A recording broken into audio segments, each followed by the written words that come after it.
Alright, so here is a quick tip. Git keeps file permission, directory permission in its own way, which basically padded with some sort of numeric.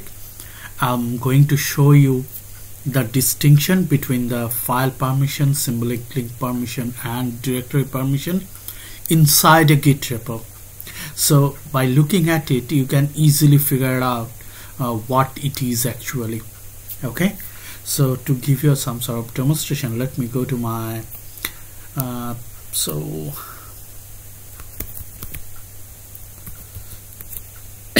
sorry.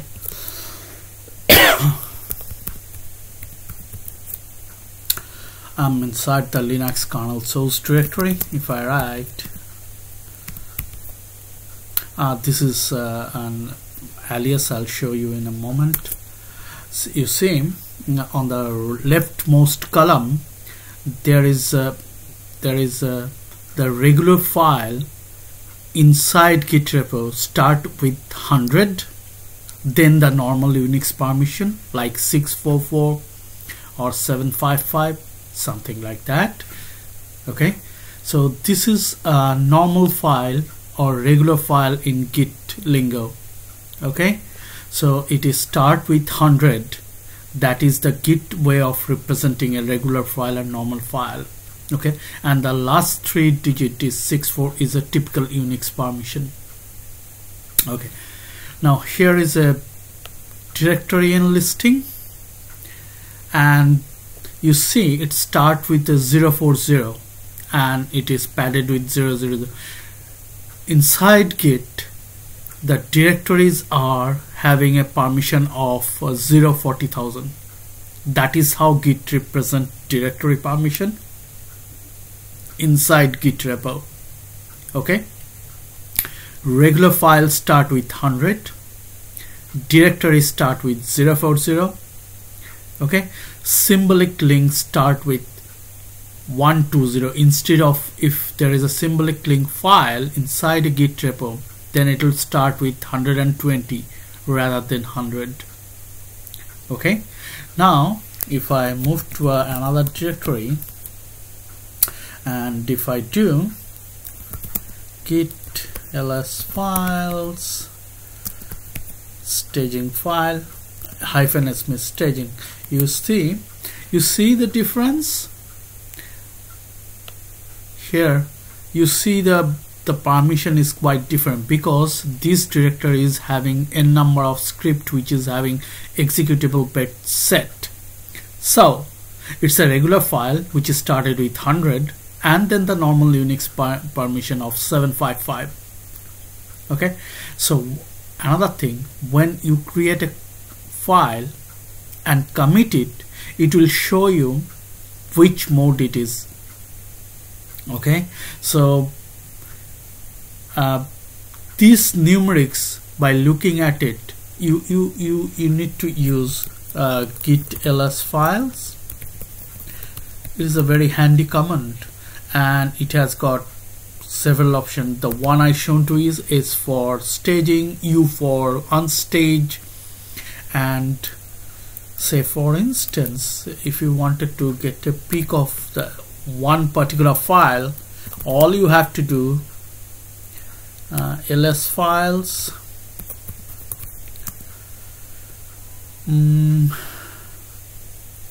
s then clean file. You see it shows you the mode. Okay, Git will explicitly tell you the add mode, the delete mode, and everything once you commit certain file. It is very verbose in that case. It will show you the object hash, okay, and it will show you the file name. There is another way, I don't know how. Git ls files -s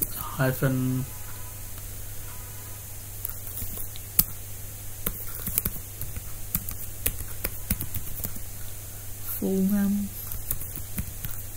clean file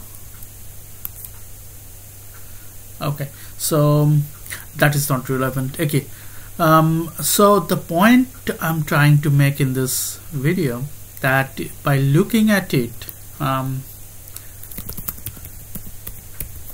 it basically look at the master tree. So by looking at the numeric, you can easily figure out what is the permission. You can easily change it. All you have to do, git add, and then you have to give the permission chmod, then assign to plus minus if you want to give the particular permission, write permission or executable permission to a particular file. Then you have to write the file name. Let me clear out the screen. So all you have to do, git add chmod equal, then plus the bit you want to set to a particular file to give it like this. Once you have done that, then you have to use git, why I'm mistyping, update index to enhance or update the git index. Git internally keep the index of the file whatever you are committing. So once you change the permission of a particular file, you need to write git update index, okay, to provide the changes to the index, what git keeps the index. Okay,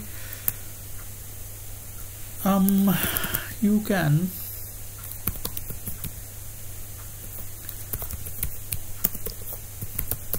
this is the best way to learn. If you have any sort of confusion, just run help inside git repo and it will put you inside a man page. Okay, and it's very easy to pick out things from the man page. This is little laborious probably, but this is the actual way you probably gain a clear understanding what is going on.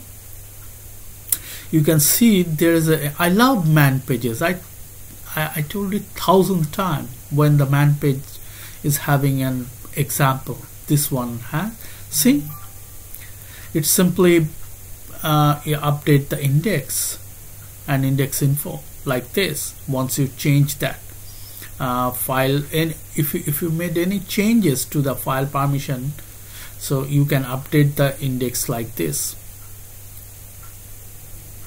Okay, so this is a little git tip which might come in handy if you are regular to git. I'm sure all of you are. In modern day, all the software projects are maintained by this version controlling system, and it is certainly not as simple as it sounds. Git is complex. Make no mistake about it. You need to spend hell lot of time, like everyone else is doing in the world, to get yourself familiarized with this protocol and its usability. I do. That's why I time to time I bring up little pieces which might help some people. So this is one of the effort. Okay, so basically what I shown to you, that you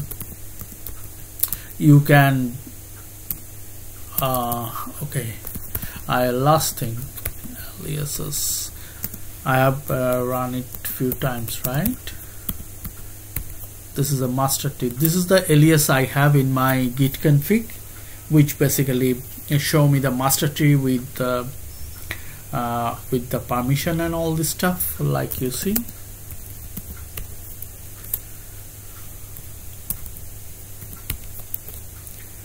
Okay, so it is very important to know what are the file permission, and you can change it, because git keeps its file permission in its own way. So that's why these numerics are getting added to the normal Unix permission. So don't get intimidated or confused by it. It's git. As I said, 100 signifies regular file, 120 signifies if the file is symbolic link inside Git repo, and 040,000 signifies the directory. These are the common numeric used for file permission inside a Git repo. Okay, so I hope it will be useful for some people. Thanks for watching.